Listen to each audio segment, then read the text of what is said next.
ఉగ్రవాదానికి మతం ఉండదు అని కొంతమంది మేధావులు చెప్తా ఉండేవాళ్ళు. ఉగ్రవాదానికి మతం లేదు కానీ మతం కోసమే ఉగ్రవాదం ఉంటుంది. అది గుర్తుపెట్టుకోవాలి ఇక్కడ.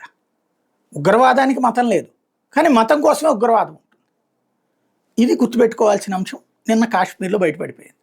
ఇక ఇలాంటి వచనాలు వల్లించేటటువంటి పండితులకి జ్ఞానోదయమైంది. ఇప్పుడు మాట్లాడితే చెప్పుచ్చు కొడతారు జనం, లేకపోతే తుపుక్కని ఉమ్మోస్తారు అన్నట్టు. దాన్ని కవర్ చేసుకోవడానికి రకరకాలు. అందులో భాగం మోడీ ఏం చేస్తున్నాడు?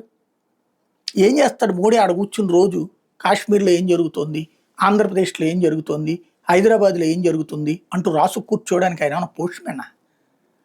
ఎక్కడికక్కడ వ్యవస్థలు ఉంటాయి, ఆ వ్యవస్థలే చేస్తాయి. ఇంటి దగ్గర దొంగతనం జరిగిందంటే మోడీ ఎందుకు చూస్తాడు? చంద్రబాబు ఎందుకు చూస్తాడు? కేసీఆర్ ఎందుకు చూస్తాడు? రేవంత్ రెడ్డి ఎందుకు చూస్తాడు? లోకల్ వాళ్ళే చూస్తారు. అక్కడ తేడా వచ్చాక మా చేతిలో లేదన్నప్పుడే మోడీ ఇన్వాల్వ్ అవ్వాలి.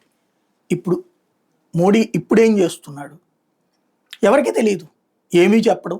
ఇంతకుముందు ఏమైనా చెప్పాడా? నోట్ల రద్దుకు ముందు, లేకపోతే జిఎస్టీ అంశం ముందు ఏమైనా చెప్పాడా? లేకపోతే సర్జికల్ స్ట్రైక్స్ ముందు ఏమైనా చెప్పాడా? సర్జికల్ స్ట్రైక్స్ 2 ఇప్పుడు ఏమైనా చెప్పాడా? ఆయన ఏది చెప్పడం. ఏం చేస్తున్నాడో కూడా ఎవరికి అర్థం కాదు. కాసేపు రాజ్నాథ్ సింగ్ కలిశాడంటారు, అజిత్ దోవల్ కలిశాడంటారు, ఈయన వెళ్ళి రాష్ట్రపతిని కలిశాడంటారు. ఏదో ఉంటుంది అది. ఇవాల్టి రోజున అంటే మీడియా, సోషల్ మీడియా ఇంత విచ్చలవిడిగా ఉన్నటువంటి రోజుల్లో కూడా రహస్యాన్ని దాచడం అనేటటువంటి ఒక పెద్ద యజ్ఞాన్ని అద్భుతంగా నెరవేరుస్తున్నాడు. ఏమాత్రం బయటికి చెప్పడు. అతను చెప్పేదాకా సర్జికల్ స్ట్రైక్ 1 జరిగిందని ఎవరికి తెలియదు. అతను చెప్పేదాకా సర్జికల్ స్ట్రైక్స్ 2 జరిగిందని ఎవరికి తెలియదు. అంటే సైనిక అధికారులు చేత చెప్పించేదాకా కూడా. నోట్ల రద్దు నరేంద్ర మోడీ ముందుకు వచ్చి చెప్పేదాకా ఎవరికి తెలియదు. అట్లాగే ఇప్పుడు కూడా ఆయన ఏం చేస్తున్నాడో మనందరికీ అడ్రస్ ఇచ్చి, అందులో ఆయన తిట్టే వాళ్ళందరికీ రూట్ ఇచ్చి, సార్ నేను ఇట్లా చేస్తున్నానని చెప్పి పర్మిషన్ ఏం తీసుకోడు, చేస్తాడు.